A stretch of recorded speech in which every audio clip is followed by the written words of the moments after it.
Hello. Yes, I'm alive and well. I I watch BookTube like pretty much every day, and I try to comment where I can, but I always forget that having my own channel and not posting stuff on the channel as me means people probably think that I've just like not around and stuff. So I th- I thought I'd make a quick just like update. I don't really have much to say. I've been thinking about making a video for the past like 4 months or something, but I just never get around to it. When I go to it, I just think I have nothing to say. But I thought I would check in. I've seen a few videos recently about people talking about people who have burnout leave booktube or stuff, and I feel bad because I know people do watch the channel and they do kind of comment whenever I post, and I don't really have much of an outlet for people to contact me in any other way. So yeah, but I just update y'all. Personally, it's been quite a good summer actually. I've This year I've really struggled just in my mental outlook. I've had a tough year for some reason. Um, but the past month or two has been actually great. Um, the Shar that we were fostering got adopted right around the end of August, I think it was. August, September time.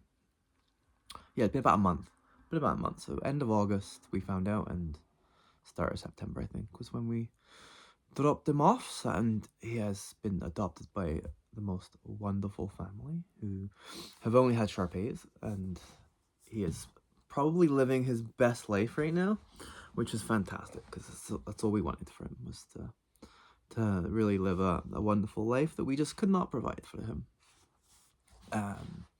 So that was exciting, and it really felt kind of like full circle for us as well, because so we've fostered 3 dogs, and we've successfully adopted out one of them. And we kept one ourselves. And the first one was a tragedy, but we felt it felt really good. We felt so good, and we get updates. We never expected it, but we get regular updates of how he's doing. So we still get to enjoy his joy, which is lovely. Sporting wise, I had a great summer. Sporting wise, I played football, like soccer, outdoor 11s for the first time in like, I don't know, 20 years or something. 15, 20 years. It was a good season. We finished third in the league. It's like an all-timers league, 35 plus, so it's not like super intense. It's not like crazy great skill level or anything, but we finished third. We probably should have won or finished second, but we're pretty happy with that. That's my first season playing with the team. I played in goal. I led the league in shutouts, which was good, or clean sheets if you're proper. I tried my hand at a couple new sports to me, like new to me playing. I've watched them extensively throughout my life. I went to some Aussie rules training, which was good fun, and yeah, it was really, really great to actually be able to try my hand at it, because I've watched it since I was a teen, so that was fun. And then the other week I went to a like a fundraising tournament for Gaelic football, which was really fantastic because it was pretty much just Irish people there, and to kind of have a little taste of home, it was really nice. I wasn't expecting that part of it to be so so endearing, so rejuvenating almost. It's kind of, I think sometimes you forget when you're an immigrant, even doesn't matter how much you love your adopted home. There's just there's something about being with people that you have a kind of shared familiarity, um, especially if you all have a little bit of an accent and you're able to talk to each other without having to constantly repeat yourselves because people don't know what you're saying. Um, yeah, it was nice. It was good. And Gaelic football is such a good sport too. It's like I don't know. I'm in a bit of a quandary now as which if I'm able to like join uh with the Gaelic football or with the Aussie rules. What I liked about both of these, trying out both these sports, is it's such a community. They've really created a community beyond the sport too. So that's nice. That's always what I'm looking for with sport is to like is to have more of a community and like um not to not no no not to say that my football people are actually really great too. I've enjoyed spending time with them after the games and just having a chat and stuff. Like it's been great. So um I have probably had the best summer of like friendships I've had since before COVID, I'd say. Well, that's been nice. Kind of probably been missing that a little bit. And I love playing sport. It's I hadn't realized how much work so much of my work life has gotten in the way of playing sport, and I think it definitely really affected. But at least when I was in the UK, um, it it was much easier just to like play some pick up. It's like people would just occasionally like work colleagues or whatever we would just hire out the indoor gym or whatever and play some five sides, and that was pretty easy to do. Um, I haven't really had that as much here. So playing regular, I think for me it's important to be like regularly active in a positive situation. So that's been it's been a good mind an opener of how much that does affect me. Um, reading I haven't read a huge amount this year. It's funny because at the start of the year I thought this is gonna be the year of reading and booktubing, but life just completely had other plans for me this year. So I have read a couple interesting books though. Firstly, I read. I don't know if I can get a good picture of this.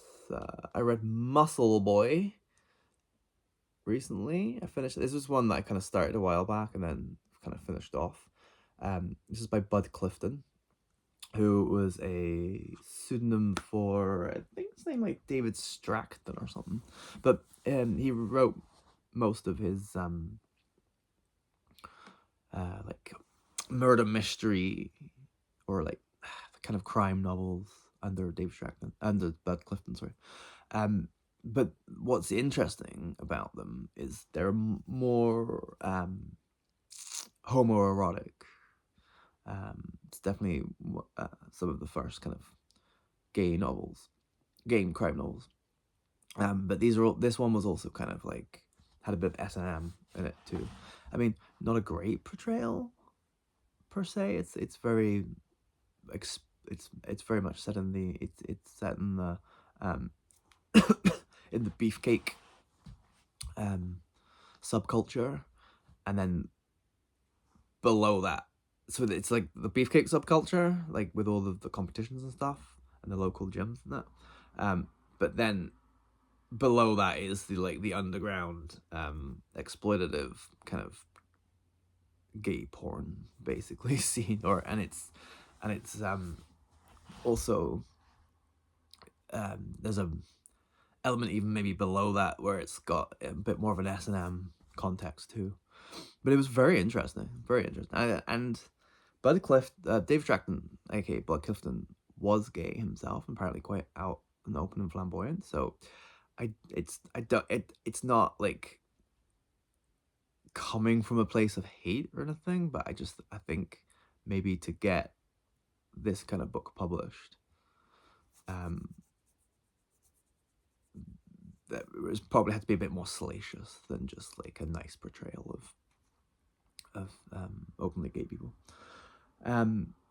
But there is I read somewhere, there's somebody, I think they're online, but they've like basically compiled every gay character or mention of anyone that's homosexual in crime fiction, and they are arguing that like having them in there, even if they're not a great depiction, is better than having no one. So I guess there's a great debate about, is it better to have portrayal, even a bad portrayal, even like a salacious or tropey portrayal, or then is that more preferential, just being whitewashed from it? It's a kind of good kind of moral mind maze to go down. So yeah, that was really interesting, and that was from Planet Monk Books.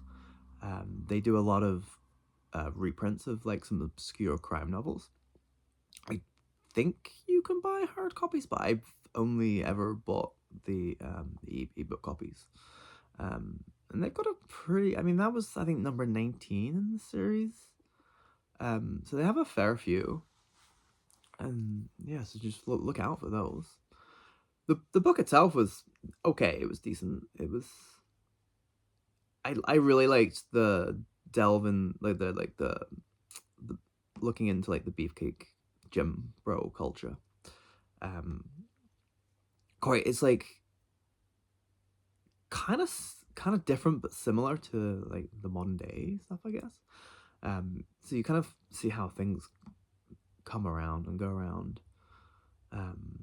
So yeah, that was interesting. And then the other one before that I read, which was, I think I also started maybe a little. No, I didn't start. I read this pretty much straight away. It was the second one of this Penetrator double bill I have. This was the Deep Sea Shootout by Chet Cunningham. So the Penetrator series was, I think the main name under it is Lionel Derrick, but it was written by two different people.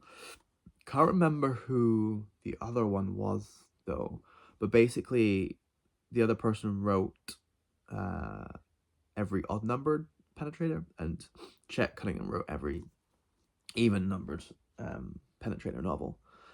And he's basically just like a vigilante. It's very much in the guise of the Executioner style. He kind of goes undercover a lot. It's different to the Executioner in that who's the guy that is Mark somebody? Yeah, he seems to be in some sort of stable relationship and has kind of a home life almost. But then just kind of chooses to go on certain things. I think in this one he was in the guise of a journalist doing a story. But I'm convinced they're satire. Like there's so much, at least the Chet Cunningham ones. There's so much that it feels like this feels like it's kind of slightly poking the fun out of the genre. And this one concerned, basically it was a bunch of boats going missing. A bunch of rich people were getting their boats jacked. And they didn't know if it was pirates or if it was this leftist group. But what kind of sealed it for me was, so a lot of the men's adventure stuff, it's very right wing. It's very right wing propaganda, and it kind of looks tame in some regards to modern day stuff because it's not like super racist or anything, but it's still fairly, the government's ineffective. Cops are good, but they're rank and file cops are good, but they're kind of hamstrung by the powers that be, by the bureaucracy. The organized crime is just out of whack, and it is basically paying off politicians to look the other way. And there's basically like they're basically forming a new world order kind of thing. And there's only like these regular like superhero type people, like, you know, in the almost the kind of like super id kind of type people who, and they're the only ones that can kind of fight back kind of thing. That's your kind of typical men's adventure trope. Whereas this one, like, there's a leftist group, but they're not described in any way that's like super like bad or scary, and he's not he's more going after, he's like, they're not like super like sympathetic towards all the rich people getting their boats jacked either. It's more when his friend that's on a scientific dig is getting embroiled in all this. That's more when he's going after the people, like when he really like is getting his hackles up. So yeah, there's just lots of bits where it's called the penetrator. Come on, it's called the penetrator. That itself just sounds like it's satire. And I really hope it is. If it is satire, then they're amazing, because it's like,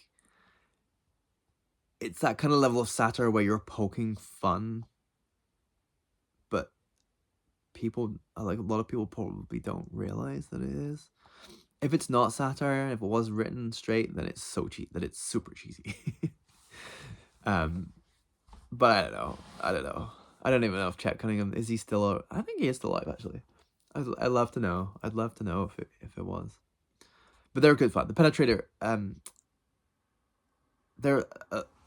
I like reading the Executioner men's adventure books, but I've tried reading a couple of others men's adventure, especially stuff in the 80s, and it's a lot more hateful and disgusting, and a lot more super right wing propaganda, and it's kind of a little harder to read and not as fun. But these ones are fun. The Penetrator is just fun, and I like them.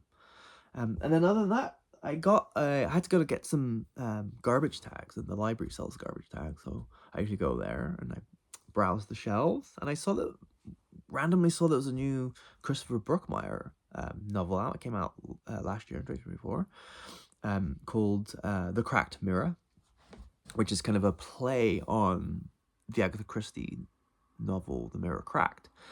And this was super interesting. I can't really say much without being spoilery, but essentially it focuses on a kind of Miss Marple style old woman in a small town, solving crimes, solving the little like weird village crimes that happen, but whilst making kind of reference to be like, it's weird that so much crime is happening in this little village. And then that is cross-timelined with a dubious LA cop. I think it's LA. Yes, LA cop. A dubious LA cop kind of like gray area bends the rules to get like, they're a good cop in the sense that they want to apprehend criminals, but they're very rule bending, and they have a propensity to get that they constantly have a new partner because their existing one keeps dying. Their partners keep dying, so they have to keep getting new ones, and that's mentioned in the and then something happens where the timelines meet. I guess it's not timelines, sorry, it's more locations. So then they end up meeting, and not to give anything away, but basically all is not what it seems in this whole book, and it was very, very well done. I'm a Chris Brookmyre fan anyway, less so since he kind of went into like serious like, so basically, when Christopher Brookmyre first came out, his first book, Quite Ugly One Morning, introduced Jack Parlebane, who was an investigative journalist, but these novels were quite, they were satirical, but they had a hard edge. They were good crime novels.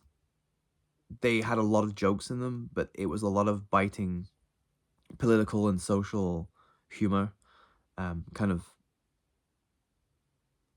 showing, like, kind of showing a mirror up to society and being like, this is messed up, kind of thing. And it was basically, I used to say, it was like he'd forge a crime novel from a rant. A lot of the time in the middle of the book, there was just a huge rant about something. But it was all, I mean, it was very heavily, he's a humanist, so it was very heavily criticizing religion, organized religion, or like more culty religion. He was critical of politics. He was critical of people, like heads of institutions running them badly and in bad faith. There's a whole lot of stuff. Anyway, at some point, he was like, "This is too much. I don't have the energy to, or I don't want to get myself killed or whatever." Like, he just didn't have the energy to do it anymore. So he went into more conventional crime novels, serious crime novels. So yeah, his last decade or so has been more serious stuff, just like conventional. Not as good, but I still like to read them. I feel like this one was kind of a melding of both. Like, it didn't have maybe the harsh, cynical edge of his Parlebane novels in that era, but it did have definitely a very human kind of looking at emotions and kind of the way we view certain things. So yeah, it was really good. I highly recommend it. It's maybe it's hard to recommend him sometimes because some of the stuff is quite Scottish, and so if you don't necessarily have the frame, if you don't have the framing, if you don't know too much about Scotland and Scottish people and stuff, and just some of the kind of like cultural and humorous stuff that we have, it's sometimes lost. But I think this one's fairly. I think you could enjoy it. So yeah, I really enjoyed it. And I read it so quickly. That was like the first book I just really just like got super engrossed in for a long time, and just read it really quickly, and I had to give it back to the library, obviously. So that was a highlight. That was a summer reading highlight for me. I think other than that, I'm not really reading. I've started a bunch of books and just either lost them in the house somewhere or just kind of temporarily given up on them. I think I just started reading another Executioner book, which I probably will just read. It's just kind of a nice thing to, like, you can just read it. It's not really important. You don't have to really follow. There's nothing you have to really follow. There's no deep emotional engagement. I can kind of just like read it as I'm like casually watching some sport or whatever, or piecing it out when I'm running errands, whatever. If I have 5 minutes to sit somewhere waiting for somebody, whatever. Good one to read on my lunch break, kind of thing. And then yeah, I don't know what to read after that. I think I'm just gonna try to start just picking random books off the shelves, because I'm looking around. I have so many books, but it's such a random collection too, that it could be quite fun just to close my eyes, spin around, and grab a book. But anyway, I thought this ran a bit longer than I thought it would. Didn't really think I had much to say, but I hope everyone's doing well. I hope no promises. I haven't done promising videos, but I hope to make some more videos and drop them soon. probably a tag video or something. I didn't think I was gonna do tag videos anymore, but they are usually the easiest ones to make. I picked up a couple books here and there, but I don't know if it's worth doing a haul video or not. But anyway, hope everyone is fantastic, having a lovely start to autumn, and yeah, I wish you all well and see you soon.